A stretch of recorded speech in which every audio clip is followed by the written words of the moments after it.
right, today I am here with Erik. Hi, Erik.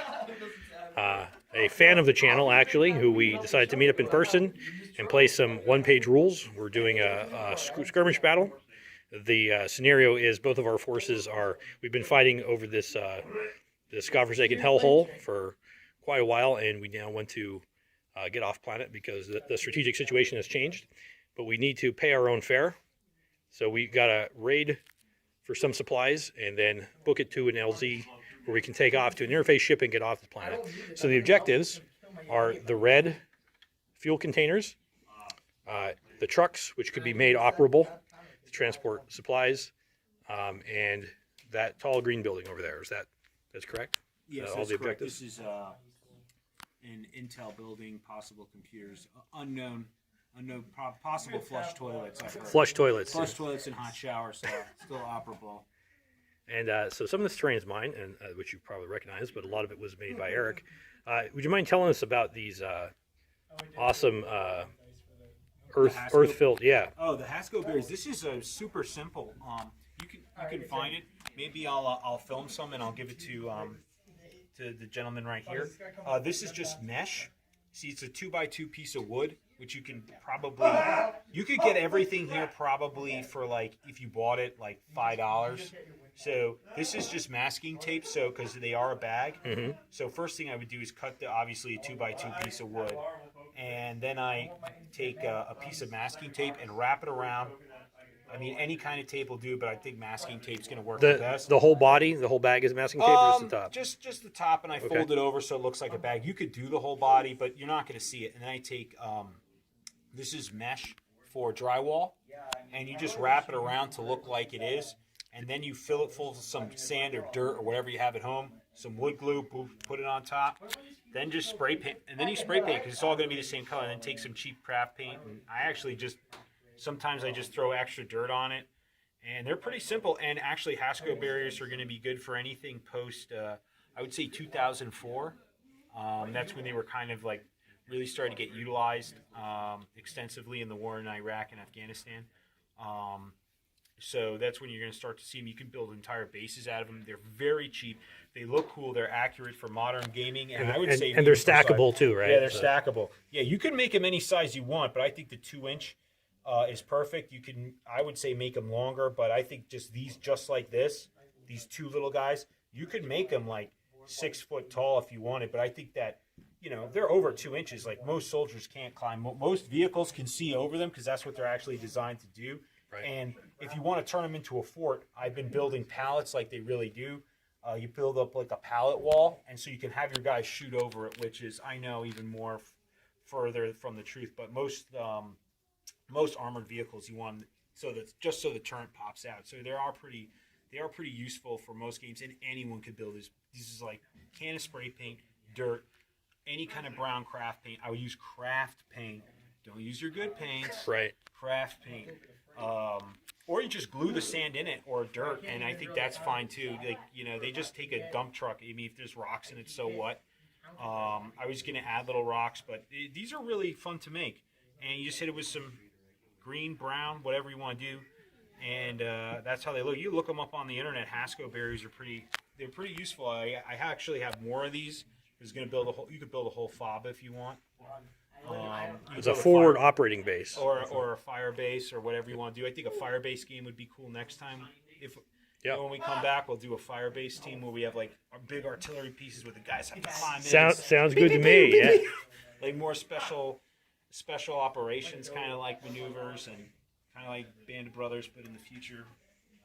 And so I think these are pretty neat. I agree. They're a really good piece of scatter terrain. They stack easy in a cardboard box. And it's one of those pieces of terrain that a beginner can really get into because it's dead easy. Doesn't require a lot of components. No, and you could put them in if you have just a field. And guess what? You could actually do the correct way, like how you have the drive-in. So you don't really need a fort because actually they don't have big gates. What they do is they build a gate here, and then they have like a little bunker or something right there. So you could drive. So this way the guys have to drive through because you're not driving a tank through this. Right.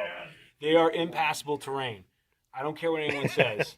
unless you have a hovercraft, which I don't even think a hovercraft could get it. Maybe a plane, a chopper could get We it. don't have any. So all the vehicles, by the way, on the table are immobilized. At And least, they're right? also 3D printed. Yes, most of them are. This one, That one's not. This That one's one not. looks pretty good. Yeah. But yes, but you can tell the 3D printed ones look very good as well. Yeah, they did it. Yeah, we did a good job on them, and it looks great for scatter terrain, like even little things like that. Yep. I mean, if you're a 3D printer, an FDM 3D printer, I think he has a. I have a resin printer. He has a resin printer, so we have two different kinds of printers here, and most of my stuff is free. Like that's like cardboard and foam board, dude, from the dollar store. If you can't get foam board from I don't know where. Sorry, I don't know what country you live in, but if you live anywhere in America, every store has little kids drawn poster board. Yep. And this is like trash, like literal trash. This is mostly trash and 3D printed. It's just like trash. And I think this is also made from trash. Yep. This is excellent. You could see if you have small children or a wife who eats baby food for reasons. The baby food bottle. And cats. Remember, if you have a cat, you're always going to have extra terrain. There is actually on my wife's channel a video on this one. That was It's a good piece. that was before. All my stuff is way more. You could say mine is all detritus. Is there any interesting things you want to tell us about these pieces? I 3D printed this piece, which is pretty simple, but you can see the crud. Yep. So when you put a soldier here, I like to have everything be more cruddy, like cyberpunk style, Necromunda, distant future, where when buildings like I just take sawdust because I have a wood shop, and I soak it in like just like I water down like burnt umber, red, orange paint, and I just like slap it on, and I use the glue, and I don't seal stuff because So it's I flock, make it basically. Yeah, this is it's kind of like a flock. And I paint, and sometimes, guys, you know what? All your projects aren't going to come out perfect, but guess what? It's free. You're doing it to get better. Well, especially when you're, that's the thing that Don't you worry. really have to.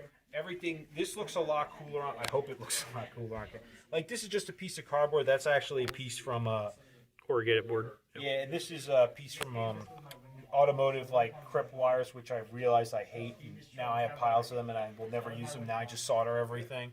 So. Yeah, don't buy these unless you're actually building terrain. They're actually better at terrain than it looks like a little light. This is a bottle cap off of, I think, Perrier, or like bootleg, ghetto, all these Perrier that we have.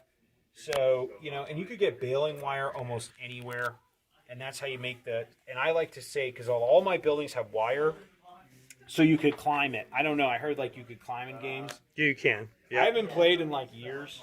Yeah, we're so this is our actually first time playing the Firefight rules, which is more like a Necromunda kill team kind of game, right? So there is I think it's just you move vertically the same distance you can move horizontally, I think. So if we get that wrong, I'm sure you're going to complain in the comments. So Yeah, tell us what we do wrong. Yep. But guess what? It's all about the fun. all right, so I'm going to stop the video here, and then we're going to come back at the end of important events and at the end of every turn.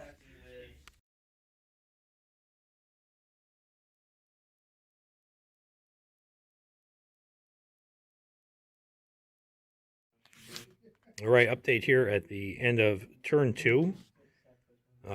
There were some casualties. I lost 2 infantry from an autocannon shots from this squad, which had moved up from behind cover of the tank, is now trying to move in the flank this position. Have the heavy bolter trying to cover.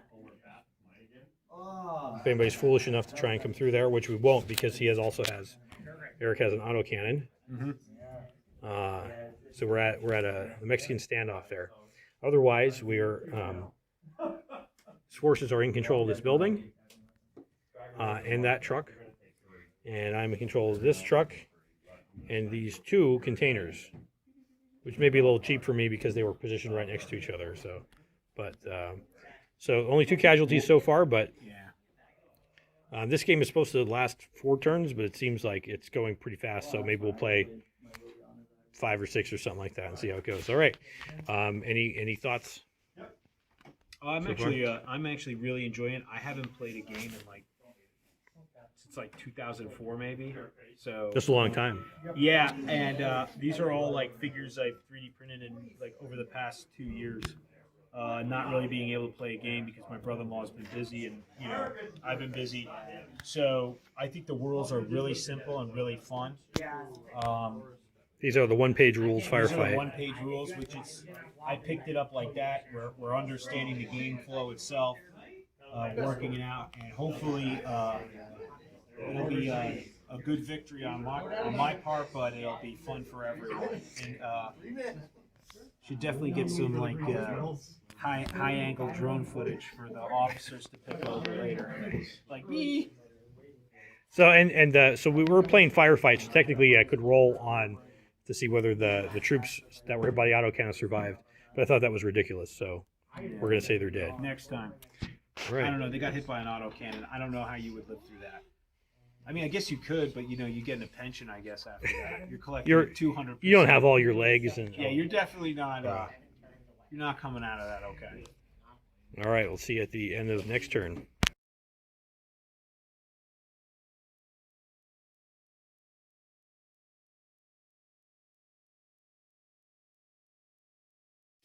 All right, we are at the end of turn 4, and many things have happened. First of all, my squad here advanced and laid flanking fire on that unit there. Did some damage, took out his autocannon.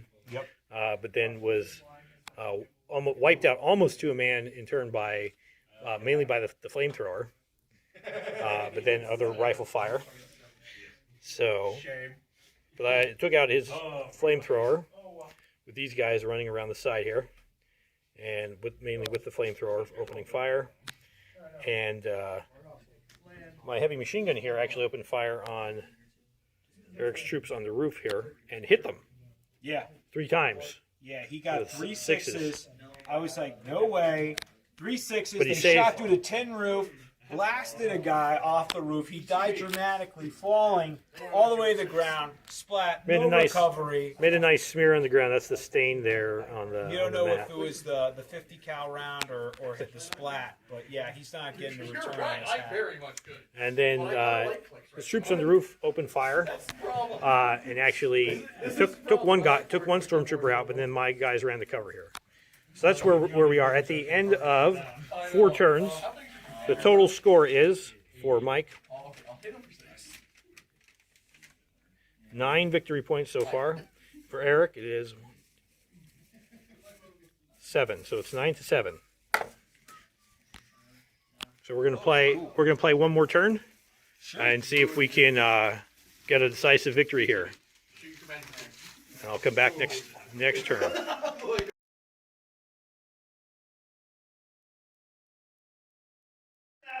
All right, at the end of turn 5, we have a decisive victory with Mike with 12. That's me, with 12 victory points, and Erik with 8. And the real tale here, I think, is the battle of this last truck here. Yeah. Do you want to tell the audience what happened? Okay, so when he sent his flankers out here, they destroyed the auto cannon. They fired in, so it went pretty quick.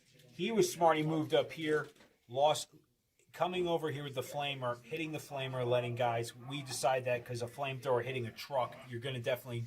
One of your guys is getting. So the smoked. flamethrower took himself out, as well as the grenadier. Then it killed a bunch of guys there.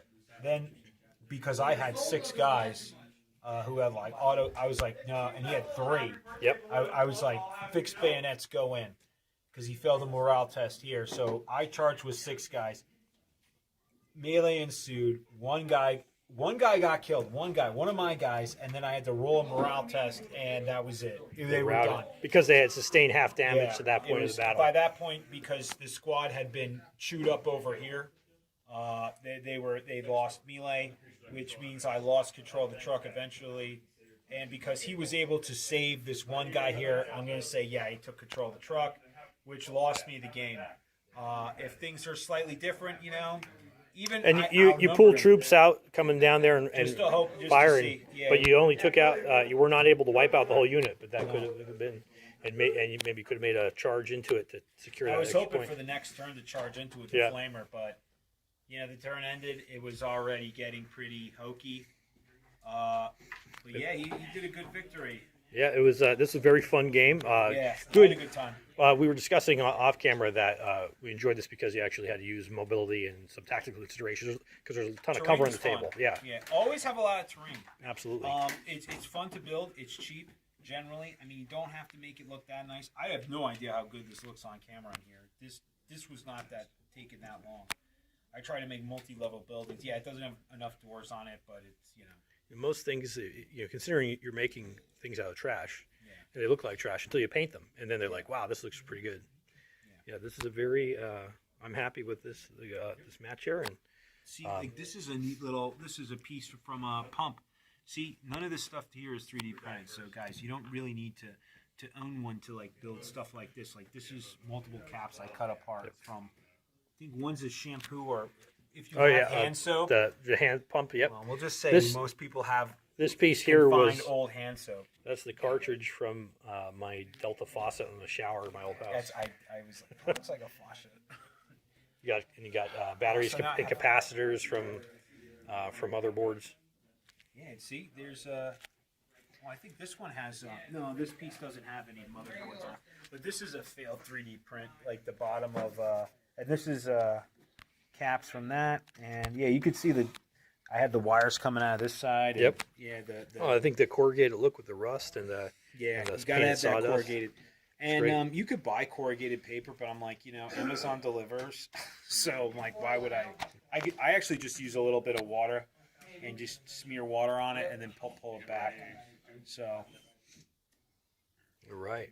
So wanted to mention at the beginning of the video, I forgot that we were playing this today at Alchemist Cove in Schuylkill Haven, which is an excellent game store, comic book store. So if you're in central Pennsylvania, stop by. All right.